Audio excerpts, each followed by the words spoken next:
A declaration that could reshape the geopolitical map of the Middle East has just fallen, and the repercussions are already being felt in the four corners of the globe.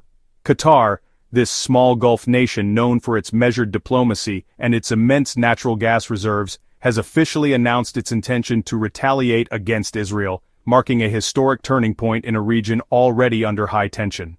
What makes this announcement particularly explosive is that Qatar hosts the largest American military base in the Middle East and traditionally maintains a delicate balance between its Western and regional alliances.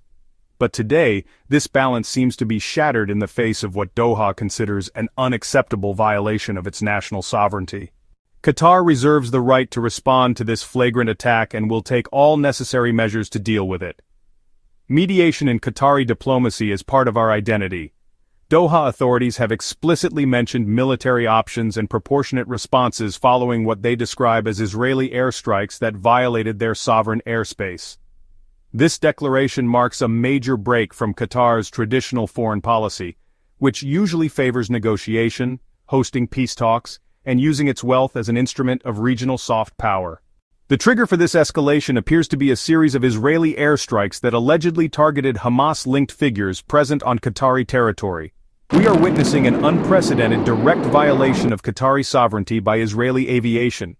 For a country that positions itself as a respected mediator in the region and has long enjoyed a certain diplomatic immunity thanks to its international relations, this attack represents a red line that cannot be ignored. The complexity of the situation intensifies when we consider that Qatar hosts the Al-Udeid Air Base, a crucial American military installation housing more than 10,000 American soldiers. This massive military presence means that any Qatari retaliation must be carefully calculated so as not to compromise its strategic relations with Washington. Yet Qatari leaders insist that remaining silent in the face of this aggression would be perceived as a sign of weakness and could tarnish the country's credibility throughout the region. This situation places Qatar in a delicate position, where it must navigate between the need to preserve its national pride and that of maintaining its vital international alliances. Before continuing this crucial analysis, allow me to remind you how essential your support is to continue bringing you geopolitical analyses of this quality.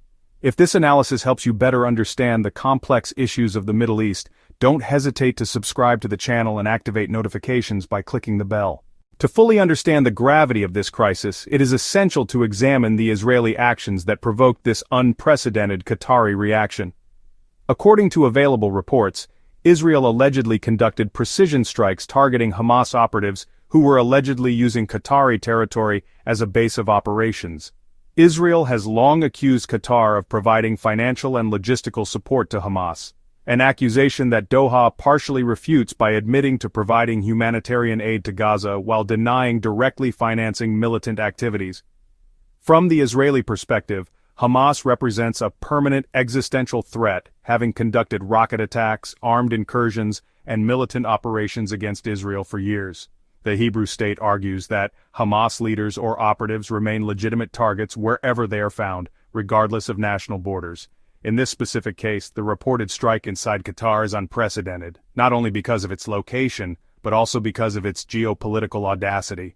Striking inside a Gulf state, particularly a country maintaining close ties with the United States, means that Israel was prepared to risk major diplomatic fallout to pursue what it considers its vital national security interests. For Qatar, however, this strike represents much more than a military operation. It constitutes a flagrant violation of its sovereignty and national dignity. Unlike airstrikes in Gaza or Syria where Israel has conducted numerous operations, Qatar has always been considered untouchable due to its diplomatic influence and strategic international partnerships. This is precisely why this particular incident stands out as crossing a major red line in regional relations. The crucial question that now arises concerns the concrete nature of this announced retaliation and the real military capabilities that Qatar has to implement it. Although Qatar is geographically small, its exceptional wealth has allowed it to build one of the most technologically advanced armed forces in the region. Its defense budget is among the highest in the world, reflecting a strategy of massive investment in military excellence rather than quantity. Over the past decade, Qatar has invested billions of dollars in acquiring cutting-edge fighter aircraft, sophisticated anti-missile defense systems, and modern naval assets. The country has purchased American F-15S, French Rafales, and British Typhoons, giving it a modern and diversified air fleet capable of competing with the best regional air forces. On the ground, Qatar maintains a relatively small military force, but one that is exceptionally well-trained and equipped with the most advanced technologies. Unlike larger regional powers like Saudi Arabia or Egypt, Qatari military strategy never relies on size but on precision, cutting-edge technology, and strategic alliances. Access to Al-Udeid airbase means that Qatar not only hosts American forces, but also benefits from privileged access to intelligence and military training that considerably improves its operational effectiveness. If Qatar were to retaliate against Israel, several strategic options are available to it, each carrying different levels of risk and impact. Direct airstrikes remain possible, although highly risky, potentially triggering military escalation with unpredictable consequences.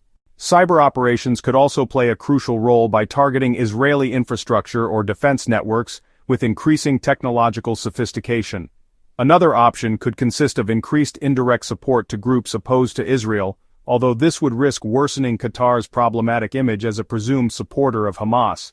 The crucial point to remember is that even if Qatar does not have the scope necessary to confront Israel in a prolonged conflict, it possesses the resources and capabilities to conduct a targeted and impactful response with considerable symbolic and strategic significance.